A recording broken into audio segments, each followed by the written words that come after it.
I'm joined now by Andrew McMahon and Samuel Belanger, who are President and CEO and Vice President and COO, respectively. Gentlemen, welcome. Thanks for having us. Thanks for having us. Your company is Growbuds, and you provide home-growing equipment for anybody in Canada who wants to grow their own cannabis, correct? Correct, exactly.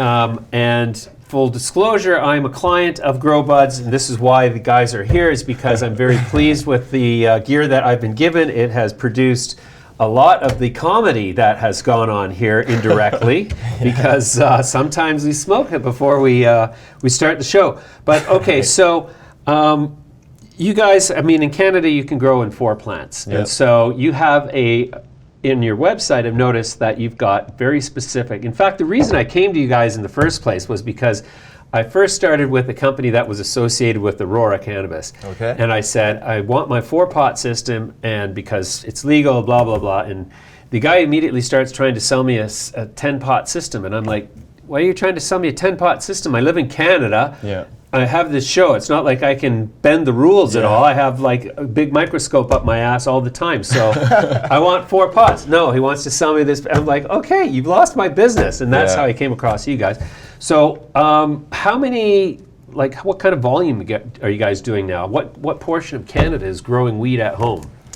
Well, we first started business, the main idea was to, so we started by reading the report from Deloitte. So we noticed that 20% of cannabis consumers in Canada would actually grow their own.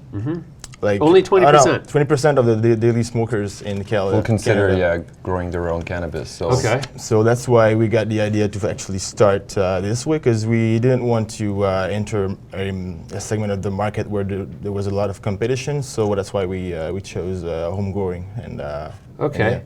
And how do you determine what equipment to recommend? I mean, there's lots of things out there. In particular, the enclosed single unit where you're supposed to just throw in your seeds and it does the rest. Exactly. Grow boxes. And that's where we wanted to step away a bit from that in the beginning, because we already saw a lot of companies trying to sell that plug and play option.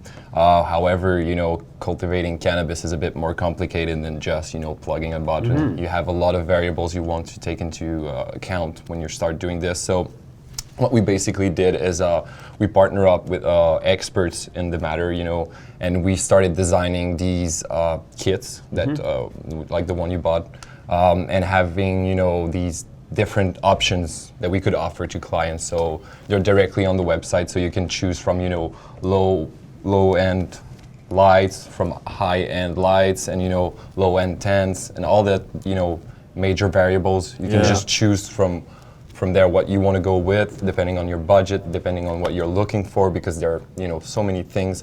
So we wanted to kind of simplify as much as we could, but at the same time we didn't want to simplify it too much and just giving people a one kit fits all solution. We wanted to get people give people the option to Right.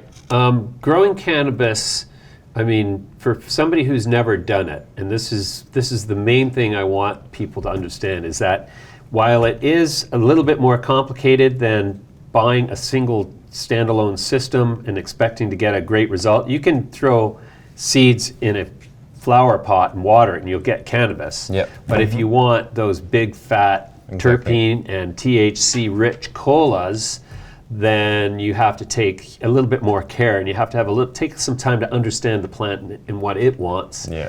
But having said all that, it's not that hard. Like anybody can do it. Absolutely. And what is the cost? This I haven't warmed you up for this question. So if you don't know the answer off the top of your head, what does it cost per gram of dried flower to grow cannabis at home, assuming say just any White Widow, or like what is the cost per gram?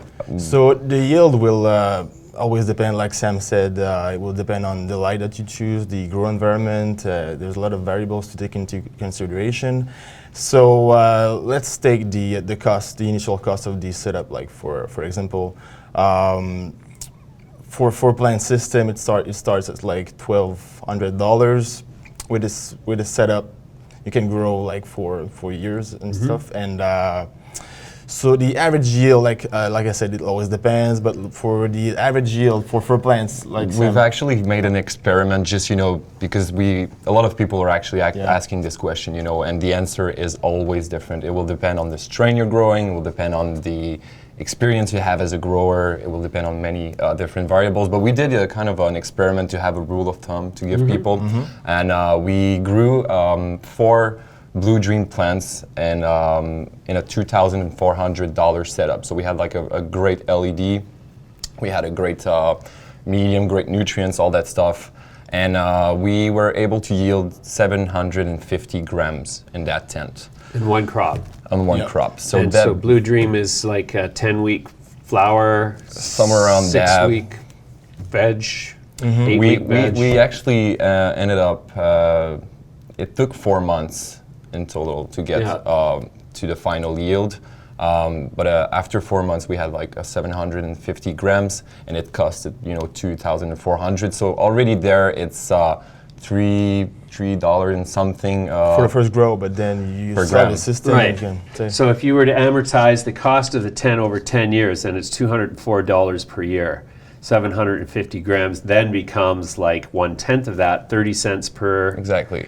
So that's the bottom line, is you can grow your own at home, and it's organic. This is the other thing I want to talk about. It's actually your choice. So I first ordered, no, I'm going organic. And it had been years since I'd grown in a hydroponic system.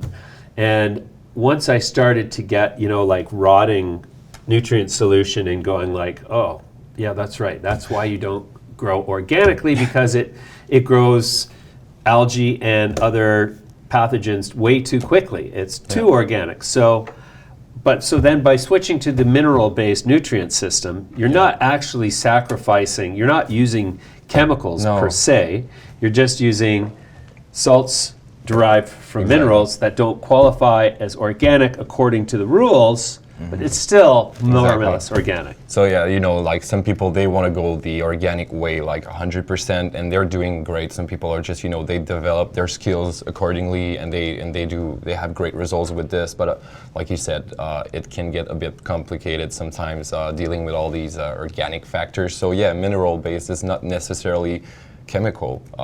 Chemical is really more going to be when you're using pesticides, for example, and stuff like that, which is not necessary if you're keeping your environment clean and you don't have any pest issues and stuff like that. It's really clean cannabis, that's for sure. So if you wanted to grow pure organic, you can get the pure organic liquid nutrients. Yep. But what do you have to do? What's the extra workload and pain in the ass that has to happen to grow organic? It will depend. If you're growing in a tent, which is really like a sealed environment, and you're taking really good care of keeping it really clean, and you don't have any contamination coming into this environment, you can grow organically using a good soil and a good liquid and organic nutrients, and you won't have a lot of problems. Some people do it, and we've actually done it with the experiment that we did. We actually wanted to compare, these two different mediums. So we went with mineral nutrients on 2 pots, and then on the other 2, we went with just organic nutrients and an organic soil, and we didn't have any issues. So if you do it right, it can be hassle-free in a certain way. Right. So, but you couldn't use the auto pot system with organic nutrients, could you? Because I found that as soon as you've got still water, that's when you start to get they would probably say yes, and I don't want to mislead. There are ways around, but the thing with the autopot system is that the tubbing, Deep organic nutrients tend to be more concentrated, and it tends the to clog pipe is the really system. small, so they tend to clog the system, and it's also, like you said, water is sitting, so it's fed from the bottom. But there are ways around it. That's for sure. Just cutting the growing medium with for example, perlite or clay pebbles or stuff like that, it's going to allow more oxygen to access the roots, and so there's ways around it. So Sure. for sure. Okay, so what is the cheapest entire kit that you guys sell for 4 plants? For 4 plants. The cheapest one would be, we actually have one kit from the one from. No, but I think that the cheapest kit that we will sell is around $1,200, and that's having a Chinese light and a Chinese stand. Yeah. And it is you can do something good with this, of But course. it won't last as long. It is quite surprising. I mean, like Chinese lights, they have improved, and they're. I mean, there's like a 3 years warranty on them. So I mean, you can do. It's gonna last. It's gonna be good. It's just that you're not going to have maybe the top of Mainly it. the material quality that you're getting. Like And not the only tents that. will be cheaper. Right. They won't support as much weight, like for the lights and stuff. So that's where you. Right. So the top of the line, which I think I went for the top of the line, Yeah. which is mostly built around your light choice. So the Exactly. Spectrum Yeah. King lights. That's what I was about to say. Yeah. Are they're amazing. Like Yeah. I just Are they? love those lights. Yeah. Because when I used to grow a long time ago, you had 1,000-watt halides with these ballasts and these systems that were like you were in danger of getting electrocuted all the time. Yeah. And the ballasts are expensive to maintain and to change, and the bulbs are crazy. You have to change the bulbs. Yeah, a lot of people, are moving away from this. There are still a lot of people who have great results doing that, and they're used to it. So it's great. Some people, and we do offer that option as well, right? Cool. But LED is definitely the new thing, and especially like the LED you went with, so like white light, full spectrum LED, and that is what I was about to say. It is going to be. The light that is going to change most of the, I mean, all of the other variables are going to change the results, but the light is going to be the one who's going to change, especially in terms of price. Sure. So your website is at growbuds.com? No, it's wegrowbuds.ca. wegrowbuds.ca. Okay, so we'll leave it there for now, gentlemen. Thanks very much for joining me today. It's a pleasure. Pleasure. Thanks for having us.